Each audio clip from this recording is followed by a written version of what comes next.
We are not in any way endorsing what this man is saying. Please do not send no hate mail. We just started season 3. We don't need that. True or false? Soulja Boy top 5 like entrepreneurs in music. Period. True. Some people might not of all time. True. Of all time. Of all time. True. Yes. We kind of accepted it. Gas prices are going up. When it starts hitting your food, guys, it's personal. A federal judge okayed lawsuit against Milford-based Subway restaurant over fake tuna claims.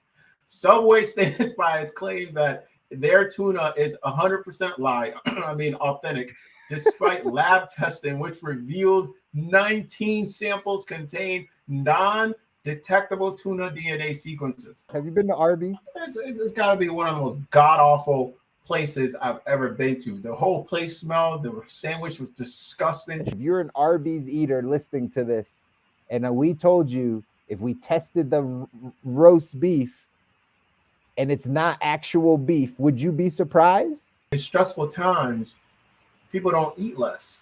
They eat more. And people consume a lot more sugar. Bring your family together a little bit more. Cook with family, enjoy meals with family. You can actually flip that on its head.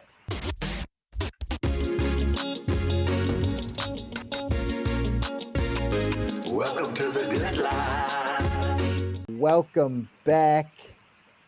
Episode 76, or some might say season 3, episode 1. That's right. And then there were 2. And then there were 2. Shout out to Stu, shout out to Kev. We are now headed into this next season of The Good Life. Got a little, I don't know what shoulder it's over. Right, that one, you got it right. A little signage action, showing you how serious this is about The Good Life. We're here, we're back having more conversations. Kabir, how you feeling, man? Man, I feel great. First of all, your setup looks nice, man. I gotta get one of those Good Life signs. That looks great.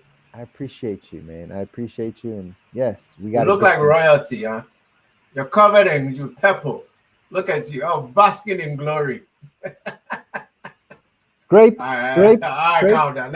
No grapes. Don't feed this man no grapes. We got to take advantage of it. Yeah. Grapes will be purple too. It would work. It would work. But either way, guys, we're back with another episode of the Good Life Visual Audio Podcast. As always, I'm Chris, and now we got Kabir here. Say what's up, Kabir. What up, though? We're back. It's us two, and we're diving into this next season, specifically talking about health and wealth. Specifically diving into some of the areas around these 2 topics that we know you guys need the most guidance on, the most information on, right? The most help with. These 2 areas will continue to guide and direct your path to the good life. That's right. To the good life. And so that's what we're here to continue to do. Kabir, let's talk a little bit about like some of the changes, some of the expectations now that we're heading into this health and wealth season. What are some of the things that, people can be looking forward to? I know you and I have been powwowing for, a couple weeks now, talking a little bit about this stuff, but what can people expect?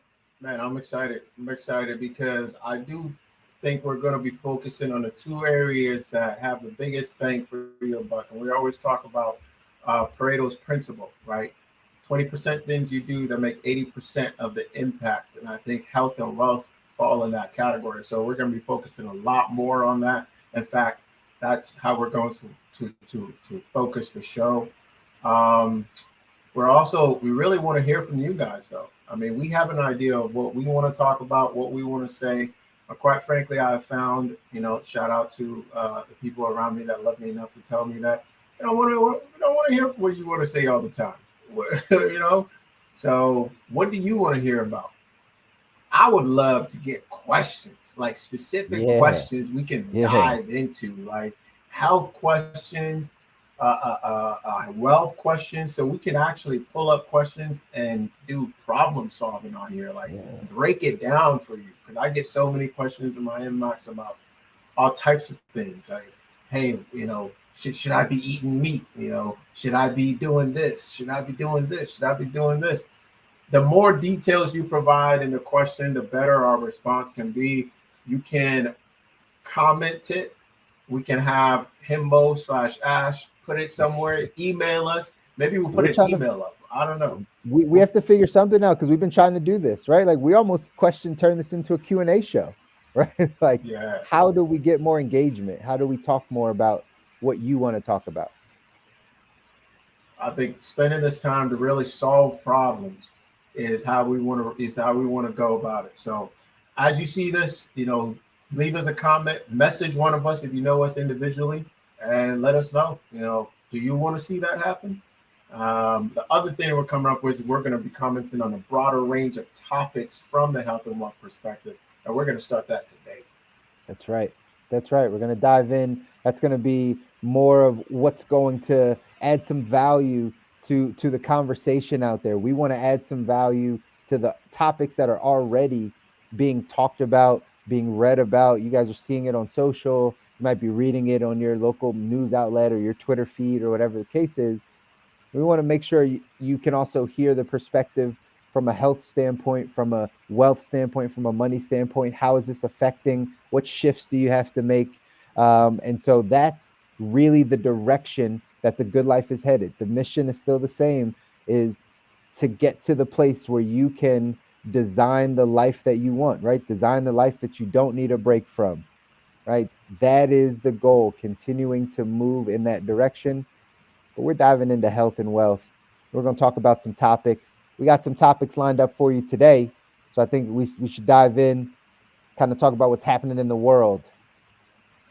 Let's do it. Yo, so I'm going to drop the topic, and I think not all of these we're going to want to cover. So feel free to pass on them. Say I don't want to talk about I don't want to talk about that.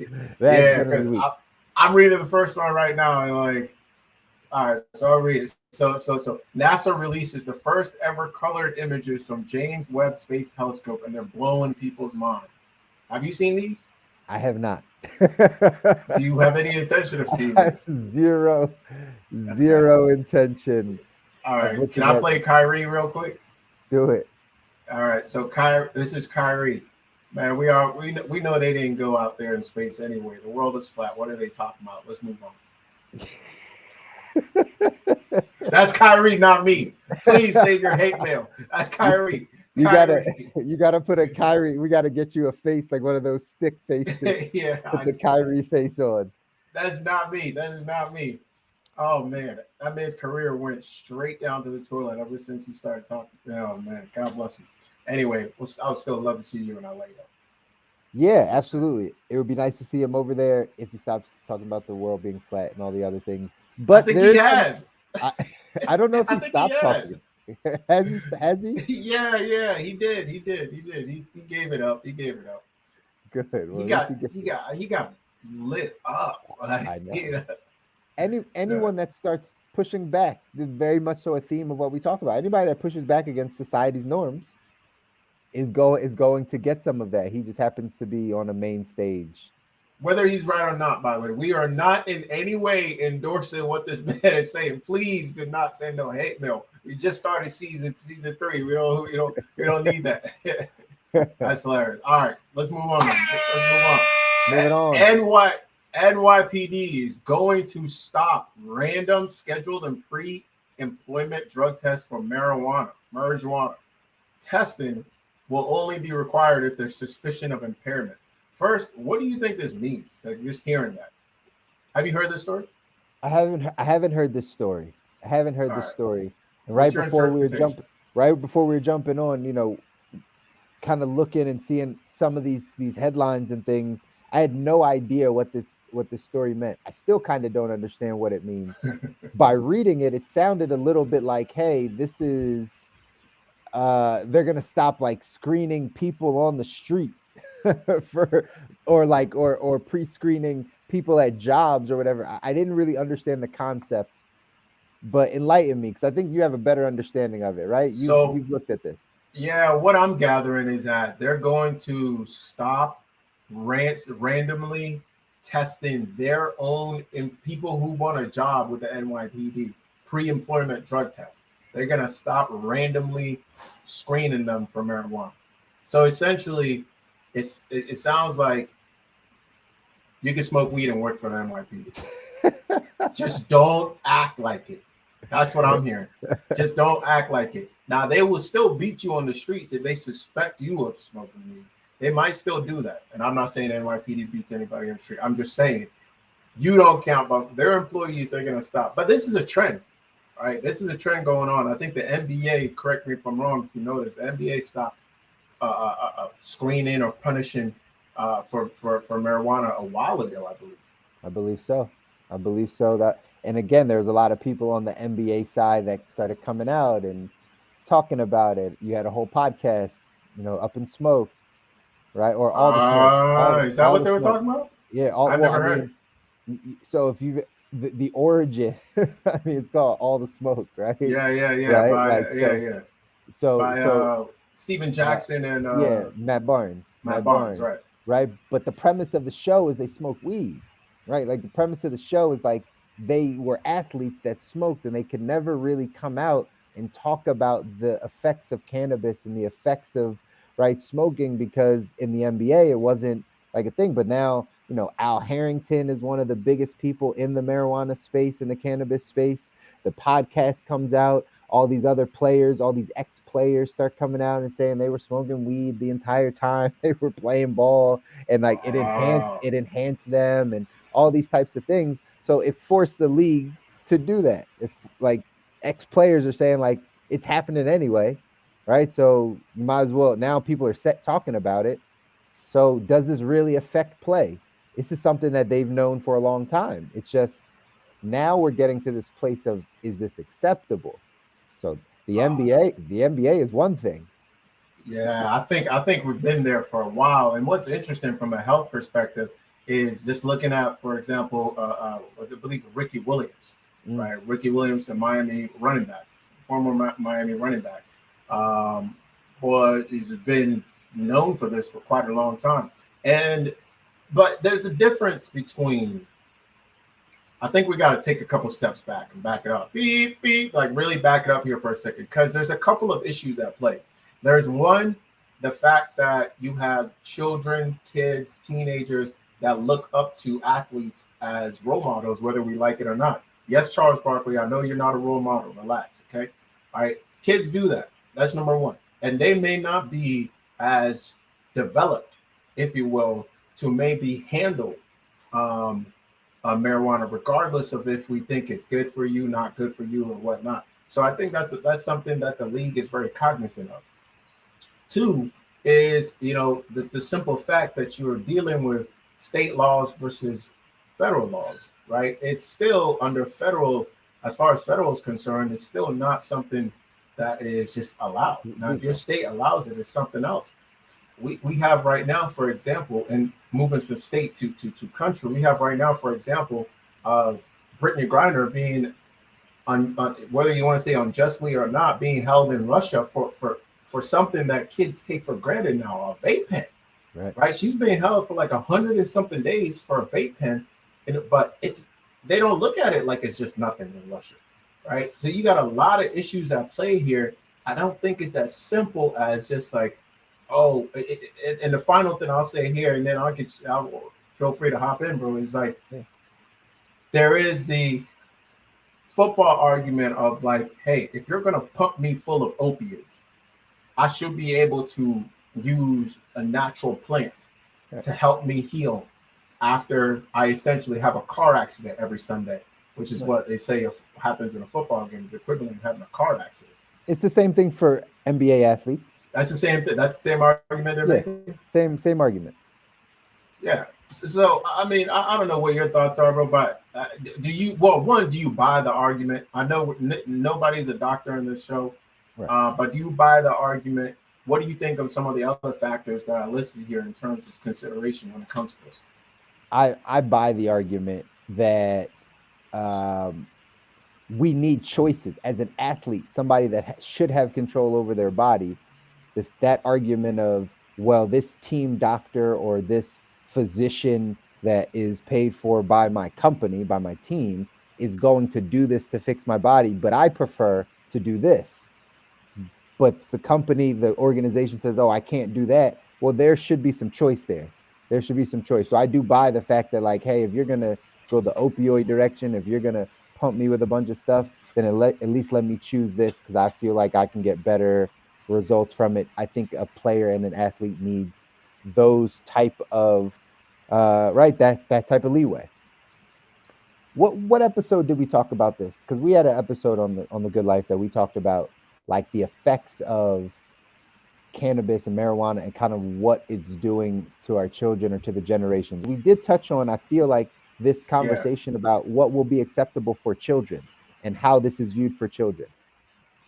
I don't know in this cannabis marijuana conversation about, I kind of liken it to alcohol and think about like how exposed, right or wrong, right? Again, we're not doctors and we're not like, this is good, this is bad, one is better than the other. But if you're going to take it as like something that is shown or portrayed or right, just given to or put in the presence of children, that happened with alcohol a very long time ago. What are the effects of that? Is marijuana going to have the same exact effects?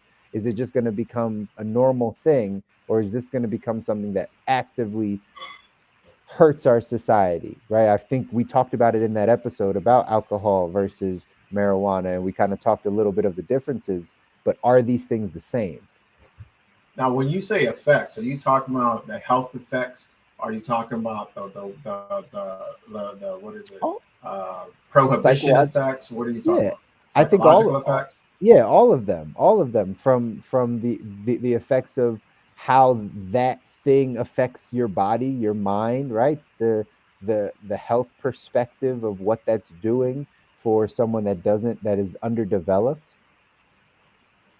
The societal aspects of accepting this, of saying that like it's okay to be around it, or it's okay for an athlete to do it, or your favorite performer. And it's not like, oh, you know, if you saw Michael Jordan drinking a beer, you wouldn't think anything really of it. It's not like, oh man, because he does it, then I got to drink a beer. We don't look at alcohol in that manner, right? Like a little bit though. I would push back on that a little bit. I think you do.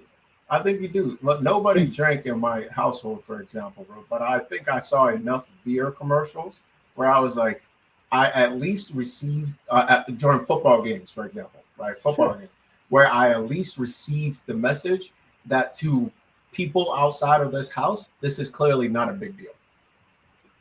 You got that message from the television, from commercials. Yes, absolutely. Absolutely. I was like, well, clearly this is not as a big deal in sense of like whether or not I partake, it's not that big of a deal as my parents want to make it out to be. Right. And that which made me more likely to try it. Did it though? Yeah, absolutely. And I know you, right? Like we know each other. Like, did that do anything for you? Did you go off because you saw that? You just no, but I was a different kid. I'm just saying though. You know, I'm just saying. Like you don't drink now. Like for everyone that's listening that doesn't understand that. To his example, like Khabib doesn't really drink. So like I don't drink. I haven't drank, smoked for going on 7 months now. So we'll see. Exactly. And even before that, you weren't a big drinker. What I am saying is, it does, I said, and even before that, you weren't a big drinker, right? No, right. Yeah, that's true.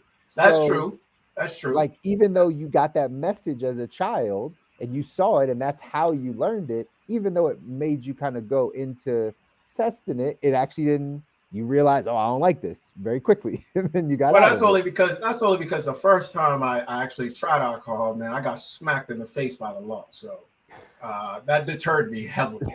Heavily deterred. That was like the extra. Yeah, I was mad, man. I was like senior year high school. Here I was, only black kid in here, private school, and I had never really done anything. I'm pretty sure that was my first stunt with alcohol. Period. I've had sips here and there or whatever, right? Yeah. Senior year, I'm like, man, I did well in school. I'm about to go to school. I'm good. Like, let me go to one of these parties these kids are always talking about. I show up and all these kids are experienced, man. They know what they're doing, right? So all these kids open there, they have just a little bit of this, a little bit of that. Me, a fool coming in thinking, oh man, I'm gonna show was done.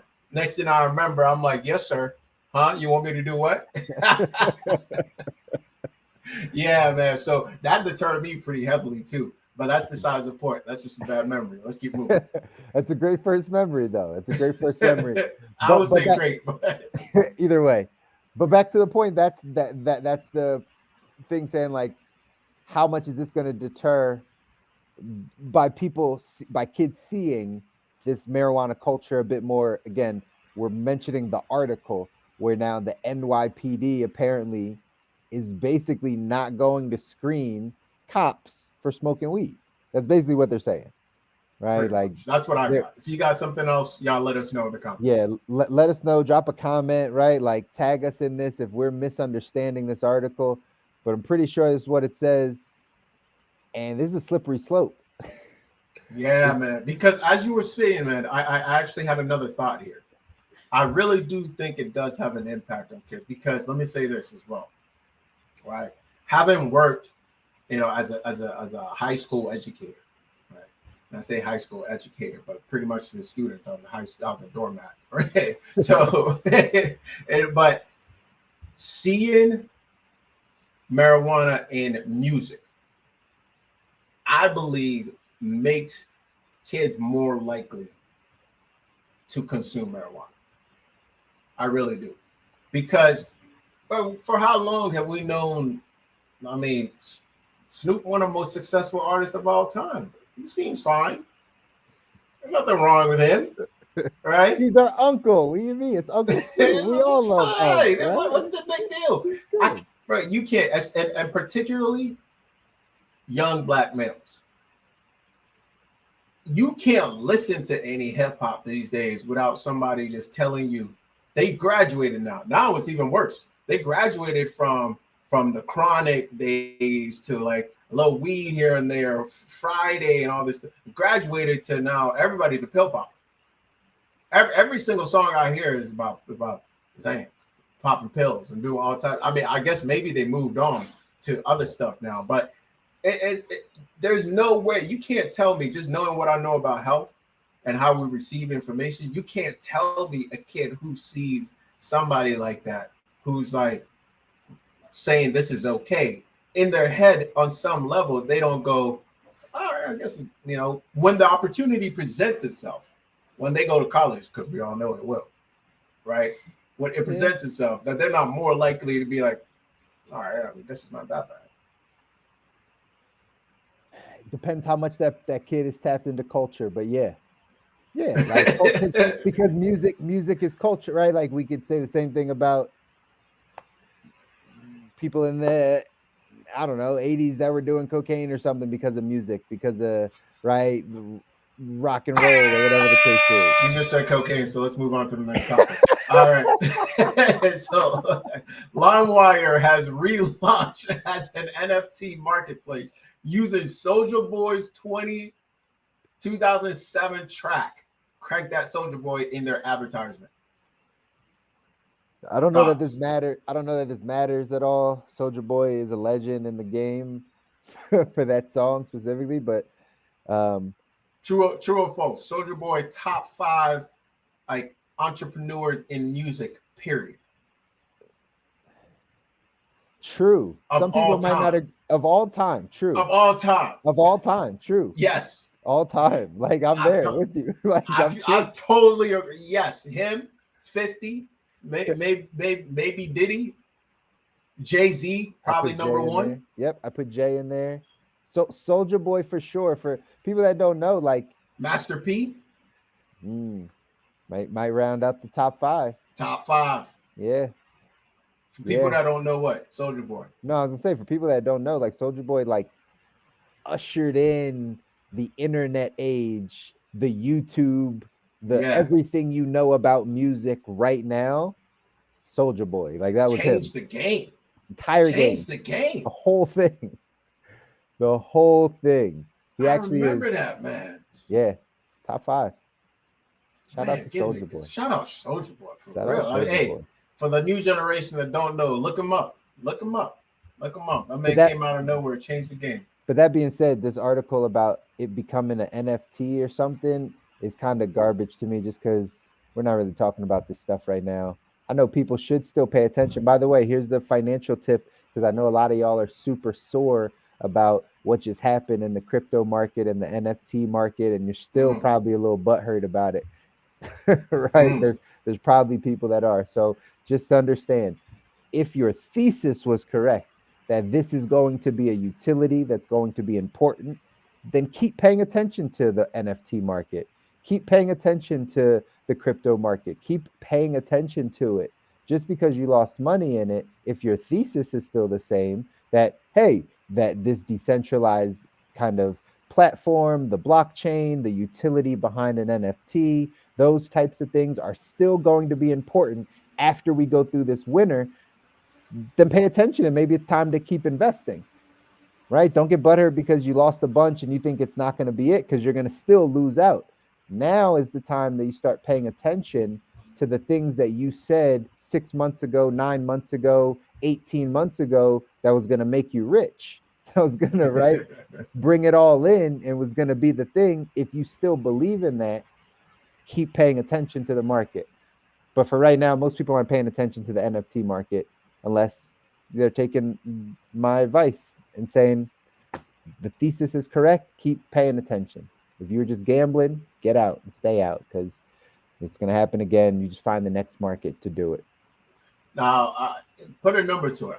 What percentage of folks do you think are gambling versus percentage of folks who actually believe in their thesis?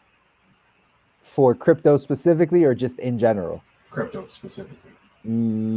Probably 90-10. There's probably 10% of people out there that are actually have a thesis of like what's going to happen, and then 90% are gambling. I would agree with that. And I think that 90% makes it real dangerous for the 10% unless you got in real early and you're just sticking around, and you've already taken some gains off the table. Yeah, like I've always led with the same thing on this side, guys. Is like, for everyone that's listening, like, you just have to look at the utility. You have to look at things as like, how will this be useful? How does this fill a need? How will this be able to grow and be consumed later?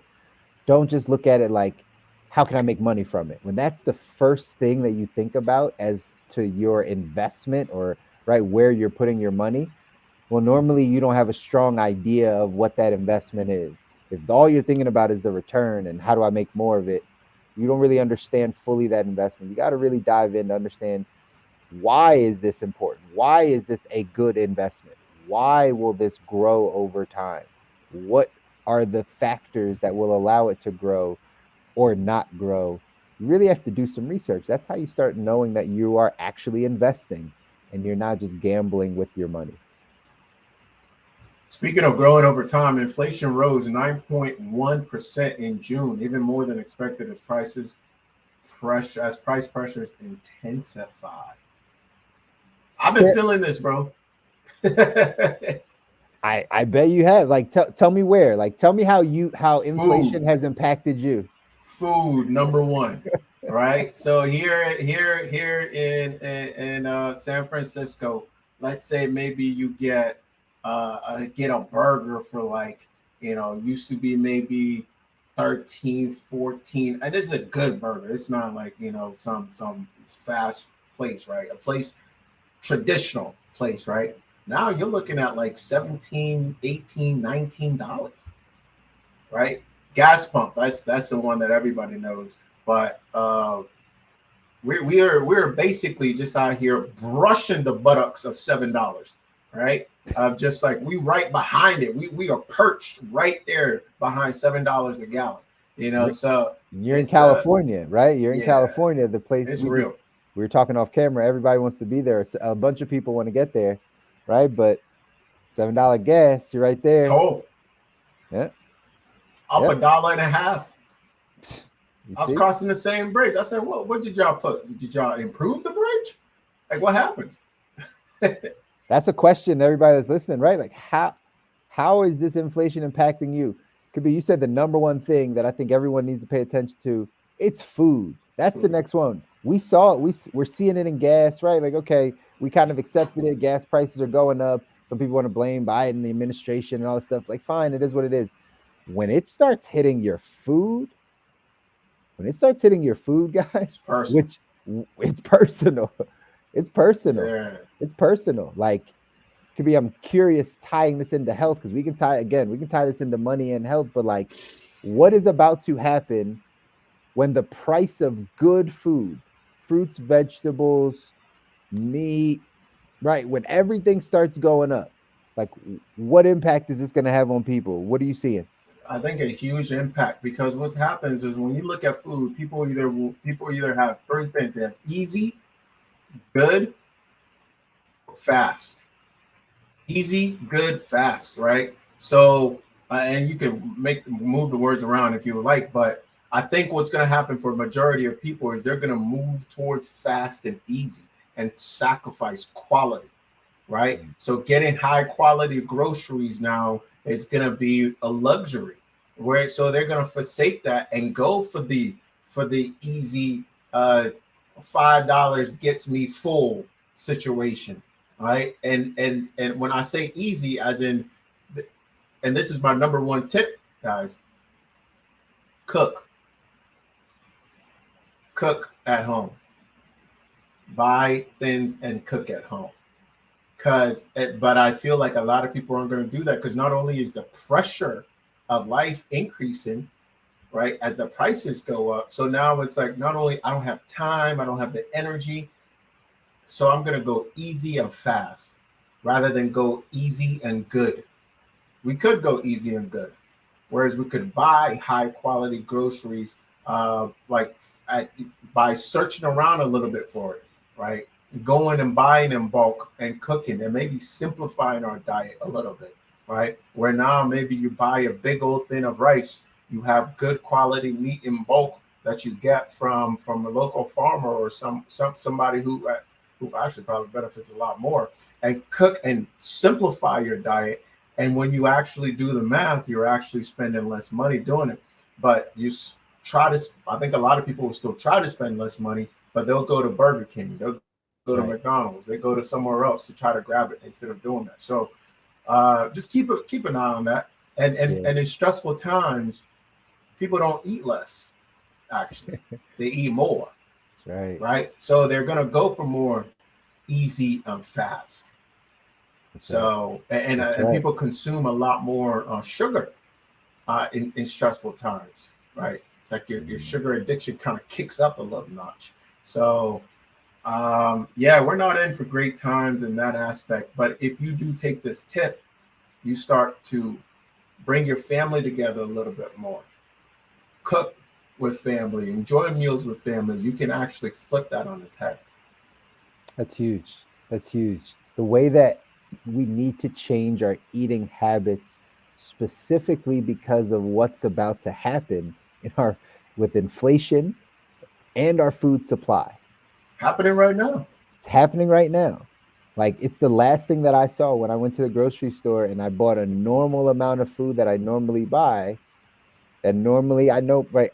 I'm a money guy, so of course I know my numbers. Normally we go to the grocery store, it's about $150 to $200 per time that we go. We get about the same amount of things, and right, because the house is pretty stocked.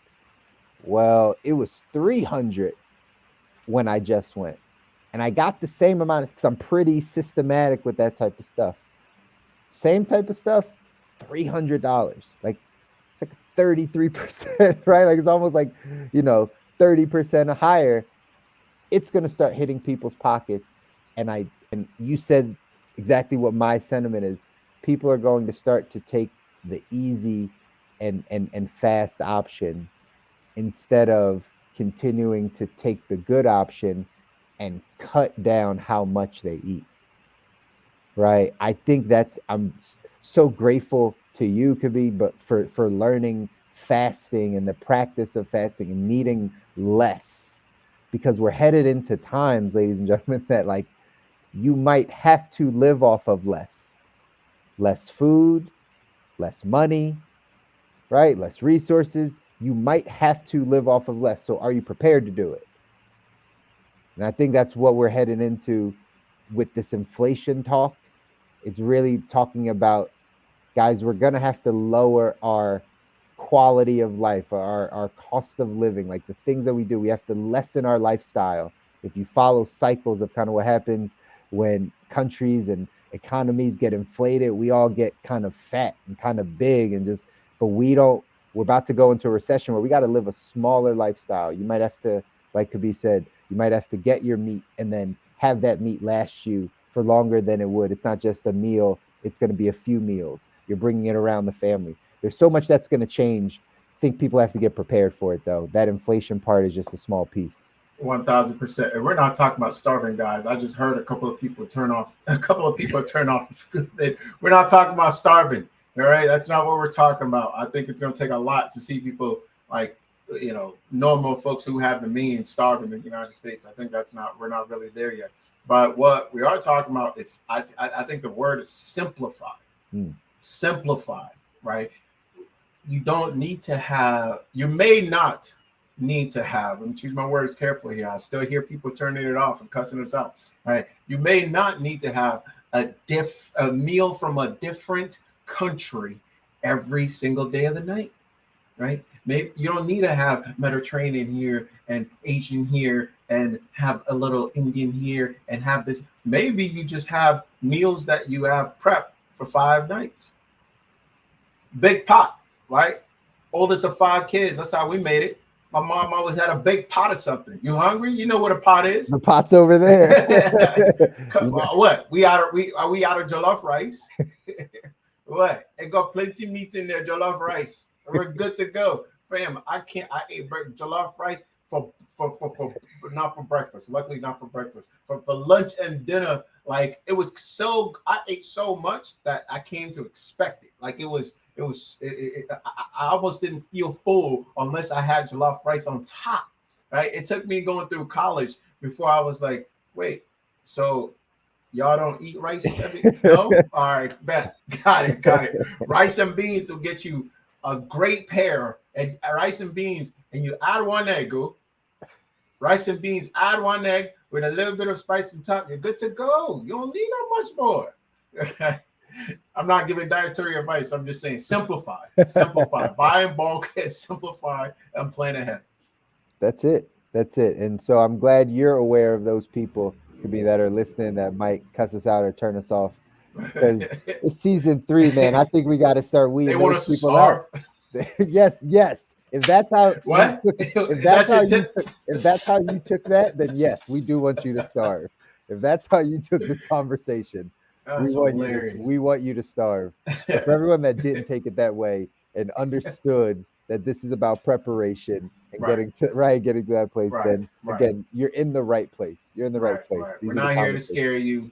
Just perhaps just highlight a couple of things for you to think about. That's all it is. So it turns out 93% of employers want to see soft skills on your resume. Wow, would you look at that? Here are 8 of the most in-demand ones. Okay, you ready? Was this a surprise? Is this a surprise? Blew my mind. Mind them. Communication skills. Customer service. Scheduling. Time management skills, project management skills, analytical thinking, and ability to work independently. All right. So skip.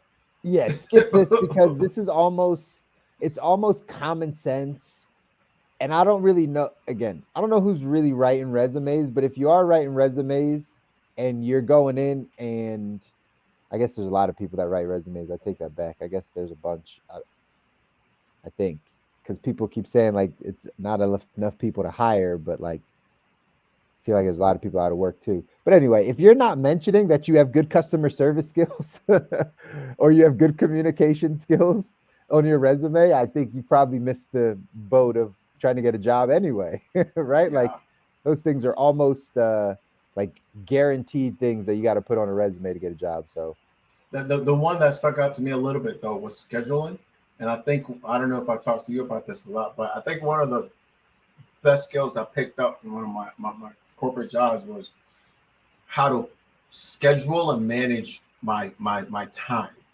right? Utilizing whether you Google Calendar, Asana, Calendly, a few just how to manage all of that is one of the big skills I picked up right out of college because I think that's not really something you learn in college, and you got to kind of learn that on the job. It's not. And what's funny is, just to piggyback on that, these soft skills are actually the skills you need to be a good entrepreneur, right? To be somebody that actually knows how to create their own income. The communication, the ability to communicate your product, your service, your vision, those types of things. Customer service, right? Being able to deal with people. If you're in a business, you're gonna have to deal with some form of people. What are some of the other ones? Name the other ones again. That was what was it? Time management, project management, analytical thinking, ability to work independently. So literally those are the criteria of being an entrepreneur, but they want that at a job. Right? They want you to be that type of person, but just working for them. Yeah. Yeah. Which also though, that tells you that if you want to be an entrepreneur, that having a corporate job is an opportunity to sharpen those skills while being guaranteed a paycheck before you go ahead and make the leap, right? If So they, yeah, I for mean, if some, those are your skills, if that's your actual skill set, then sure. But if that's already your skill set, I promise you, you could go do, like, whoever's listening to this that says like that's my skill set. You, as long as you have an idea or you can get around someone that has an idea, just use that, because that's the only thing that's missing from that list of things is like the visionary, like the, because analytical thinking, that's part of like the management part, or like being able to do it, the time management, all that stuff. But like, just it's the idea. Someone could have all those skills and just connect with somebody that has all the ideas, and you would do much better than submitting that resume to work for the job to utilize those skills. And they're going to like work you in not all those skills. They just want you to have them, but they're not going to work you. They're going to work you in whatever they want. So I think that's fair. And I generally agree with you. But I'll say this as well, though. There's a lot of people out there that, one, don't think they have those skills, but don't actually have those skills, right? There's a lot of people out there that switch when there's no longer an overseer, like a corporation, right? How many folks, who family member got some money, now they're going to go work for the family member and to work the same level quality of work that they're doing for the corporate employer. You don't see that over here when they're working for family or when they're working for a friend. All of a sudden they're not punctual. All of a sudden they're not doing things right? So I think that there's if you know you're that type of person who's going to maintain that same level of quality of work over there when you're an entrepreneur, by all means, I think those are the people you're speaking to. The people I'm speaking to don't do that. There are a lot more of them that I actually have a conversation in my head right now. He was waking up at 4:30 a.m. to go work for Walmart, but then you doubled his pay, gave him the same job, and now he's missing days at work and showing up at 9, 10 a.m. Come on now. I hear you. And this is good that we can have the conversation, because I'm gonna keep pushing back. Like, then that's the owner's fault. That's the family member that hired him's fault for not keeping them accountable. Of like, hey, you're working at 4:30 because the consequence. I talk about this stuff all the time. We're either motivated by the carrot or the stick. We're motivated by the consequence versus being motivated by the vision of where we're going. So the consequence of missing that job when you're at Walmart was, you need the paycheck. If the person that you now work for, family member, friend, close person, doesn't give you the same consequence, you're just going back to your level of training. Like, the only reason most people do stuff is because there's a consequence to it. If there's not a consequence to it, then they won't do it anyway. We can talk on all the different levels. So that, in that example, I'd blame it on the owner, the person that let them do it. Right? I would always say, though, if back to the point why I'm going to push back on it is because if you have this group of skills, like you said, if it's delusional, I think you should just figure that out, that's delusional. Like, oh, you got great communication and great time management and you can schedule yourself and you're great with people. here's a great idea. Let's go build something. And then all of a sudden you realize you're not good with people and you can't wake up early and you get, all right, now those aren't your skill sets. Now you do need to have a job probably because that's not your skill set. But just to answer like this question of like, if these are the skill sets that a job is looking for, and you think those are your skill sets and you want all of those soft skills, go build something, go find a need and go build something or connect with somebody. You'll figure it out a lot faster on that side. I agree with you. My last is pushback, though. My last pushback. I think a lot of people will do better doing that on the side. I just think a lot of folks out there think that's the life for them. Then they taste it and they realize that that really isn't the life for them. Or they poo-poo that job so bad, but they realize that job actually gave them structure in life that they actually needed. You know what I mean? They actually needed. So I agree with you. But I also got to offer the other side of it. I can hear the other side, but this is the good life. But go ahead. No, we're moving on. It's okay. We're moving on. So moving on. A federal judge okayed lawsuit against Milford-based Subway restaurant over fake tuna claims. Subway stands by its claim that their tuna is 100% authentic, despite lab testing, which revealed 19 samples contained non-detectable tuna DNA sequences. While all 20 had chicken DNA, 11 had pork DNA, and 7 had cattle DNA, according to complaint. Bruh, listen. I can't. Do I listen? I can't. How old is this? Is this recent? This is and where was this it? This is July 13th. And right. Where? This is a city, a location? Milford based. I don't know, man. No follow-up questions. I don't know. But this is ridiculous. This is, bro, I have known for and every I don't know when the last time you had Subway or any of these fast food. There is no way you can produce. There's just no way, economically speaking, numerically speaking, there's no way you can produce that many sandwiches, subs, and whatnot, and all of that meat is even decent quality. I'm not saying good. I'm saying decent. Like you're eating what they're telling you you're eating. There's just no way. I've never believed that in my life. No way. There's no way. Not all those chicken patties. You know how many chicken patties are sold every day? How many chicken sandwiches are sold in every single day? I don't, but I don't need to. Bro, you got a chicken restaurant on every block. There is no way on God's green earth that they're producing enough decent chicken to fill all that. And in fact, we now know, and you should watch Holy Chicken, check it out, right? We now know that the chicken they're raising have literally, and I'm going to do a post on this later, have literally been like enlarging, like fat, like it's just terrible, guys. Like, I'm not saying don't eat this stuff. I'm just saying you $5. We just talked about inflation going up 9.1%, and you think you're gonna buy some $5 chicken and it's gonna stay $5 and you're getting real chicken? No way. Hey, we are delusional here. There is no way. What about the people that don't have money to? I get it. I got you. I 100% understand. It's just not chicken. It's just not chicken. I don't know what else to tell you. It's not decent chicken. It's not decent chicken. It's not decent tuna. 19 samples.